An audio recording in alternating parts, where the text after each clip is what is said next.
I'm always amazed by our music ministry. This week, Chelsea knew I was incredibly busy, and normally, they expect me to come up with a suggestion of, could you sing this song to prepare for my message? And she was like, do you want me to just pick something for you? I was like, yes, please, thank you. I've never even heard that song before. But I love the part about how it's more than a song, because a song is not what you require, right? It's not the thing that God is looking for. God is looking much deeper. He's looking into our hearts.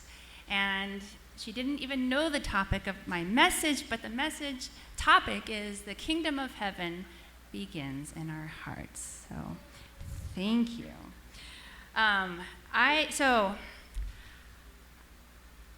I have experience of listening to long sermons in hot chapels.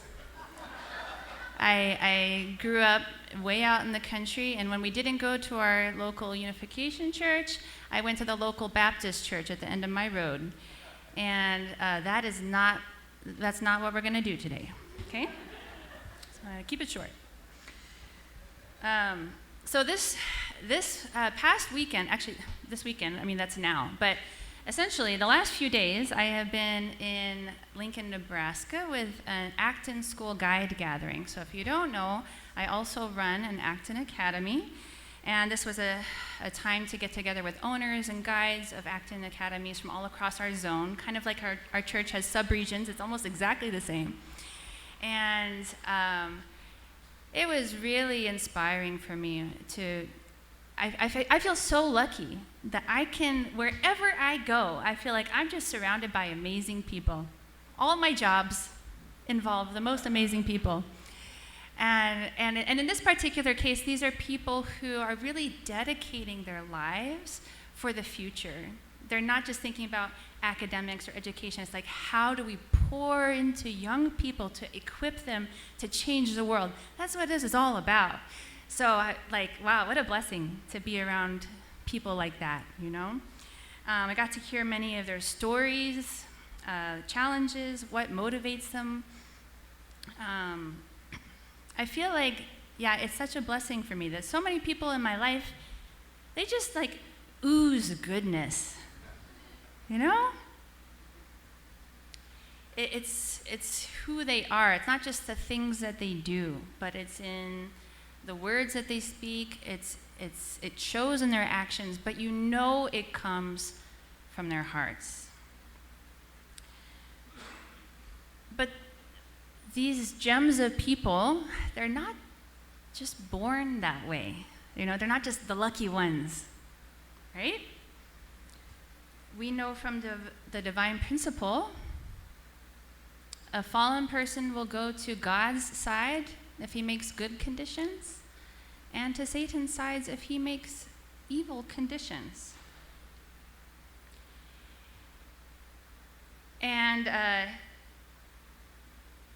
feel like this is very kind of like 101, DP 101. And I remember myself as a younger person, like a teenager, hearing this, and I was like, cool, well, I'll just make good decisions.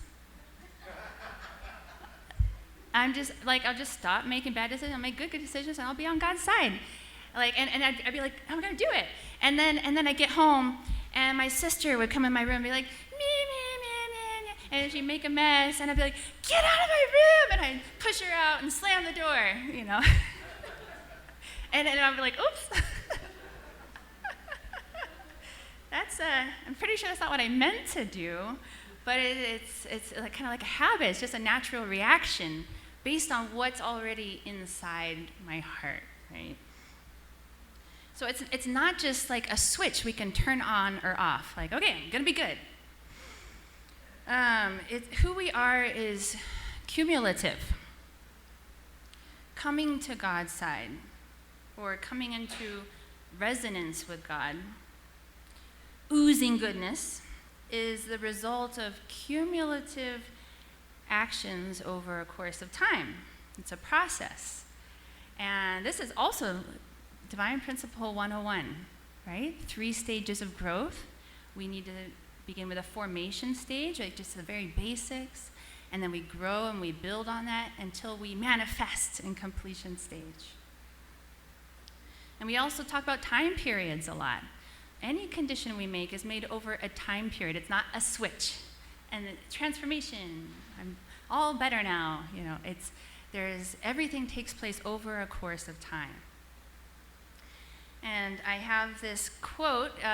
You may have heard this before. It's been attributed to everyone from Chinese poets to Ralph Waldo Emerson to grocery store founders. However, I think that it is so widespread because it is universally accepted as truth. And this quote is, "Watch your thoughts before they become words. Watch your words before they become actions. Watch your actions before they become habits. Watch your habits before they become character. And watch your character before it becomes your destiny." And then I found this quote from our founder, Reverend Moon, our true father, and it's very similar. "Where is the support beam that can uphold the kingdom of heaven? It is in our environment, but more and importantly, it is in our hearts. If you cannot describe the kingdom of heaven in your heart, you cannot be part of that kingdom, even if you are within its environment.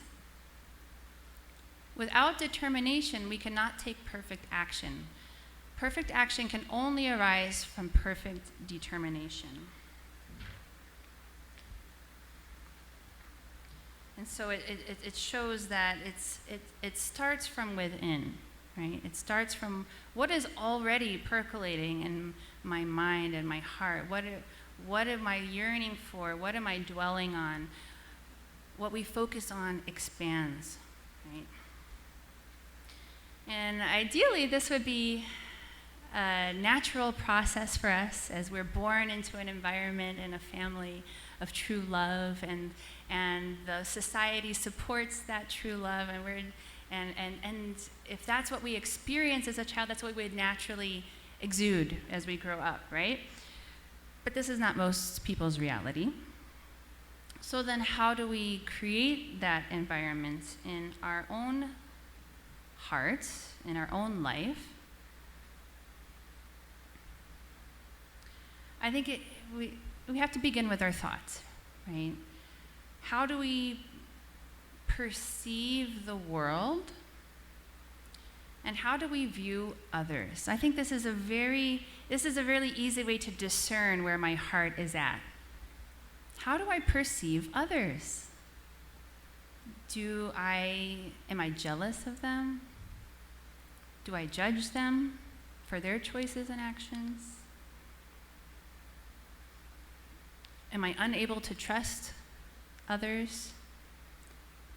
I can promise you these things will just, without our knowing it, will seep out into the things that we say and the things that we do, and eventually our destiny.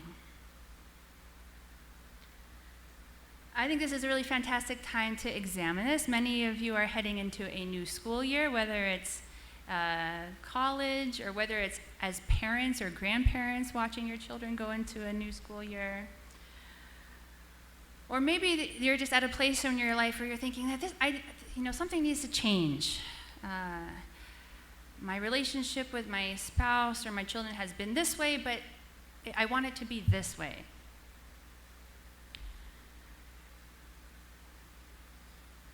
We have things that we want to be better, but I feel like many times we just hope it's going to be better. I hope this year is different. Maybe things will change. But truly, I have to be better, right? I have to be different. And so according to the quote, it begins with thoughts. And it's really not just your thoughts. Your thoughts, your self-talk actually comes from what you believe. It's deeper in your heart. Like in the song, like God is looking deeper into your heart. It's your motivation. It's what's really inside. that might inspire you, or you might be feeling like that could be really frustrating to hear. Like, well, I don't know how to change that. How do I change what's inside that I don't even know where it came from, and I already have these feelings and thoughts and judgments?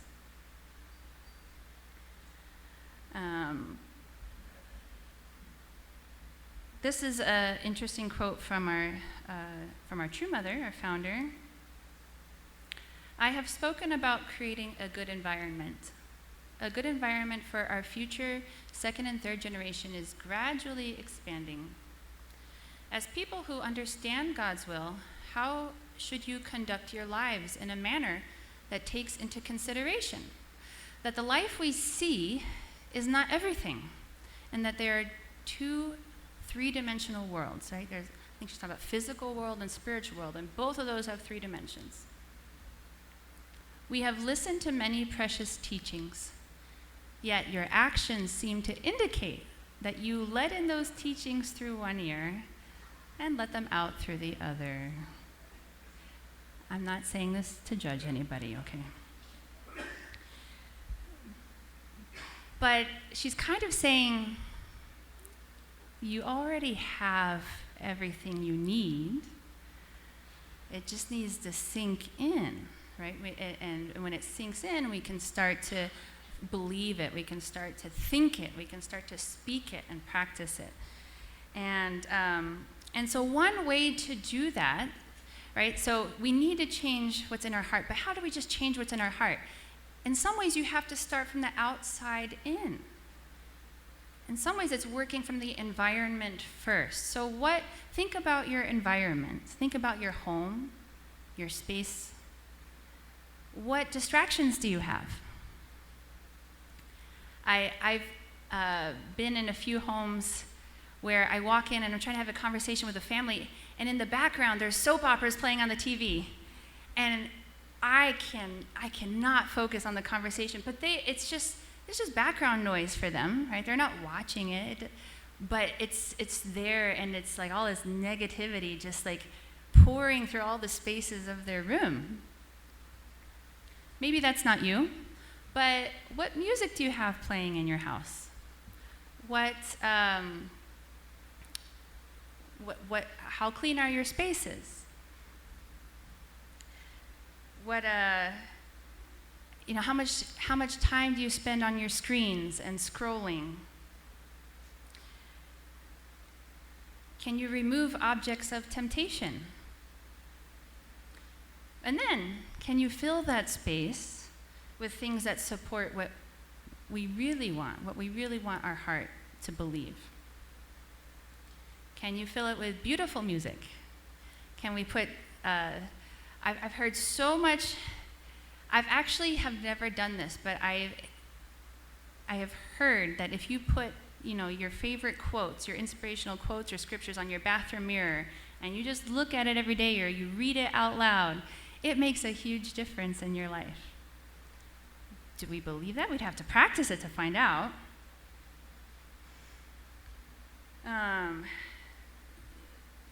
Could we use time for prayer or reading rather than scrolling and like doomsday, what they call it, doomsday scrolling? I was at our hotel this weekend. They had a really nice like buffet that was included with the price, so nice, and a nice room and lots of tables. And then on the TV screen, both mornings, I was listening to all the reports of this family that got blown up in like a Omaha grain fire, and what's been in the news recently. It's like so hard to start the day with that as my environment. But so, you have to find what works for you, but find ways to align your environment with God and goodness. And then your heart and mind naturally get nurtured by osmosis, right? It's kind of like in the divine principle. It says, our bodies need to be fed with food and water and sunlight, but our spirits get fed by God's word and God's love. And we need to find ways to expose ourselves to that, to nurture what's in our heart. Because we can't just choose to change it and like, okay, I'm going to be different. We have to feed that. There's a saying, you can't train old dogs new tricks. And so some of you might be feeling that way. Please don't. I have an old dog. She's 10 years old, and she learned a new trick last week.